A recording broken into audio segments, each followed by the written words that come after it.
سعر الذهب في عمان بالريال العماني اليوم. أهلا بيك من جديد في الخبر في دقيقة، لكن قبل ما نبدأ ما تنساش تحط لايك وتشترك في القناة ونبدأ على بركة الله.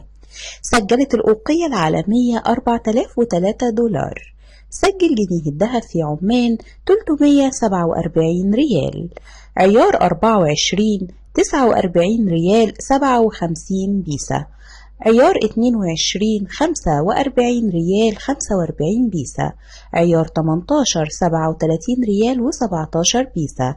عيار 14 28 ريال 92 بيسة. عيار 12 24 ريال 77 بيسة. أما عن عيار 21 فسجل 43 ريال 37 بيسة.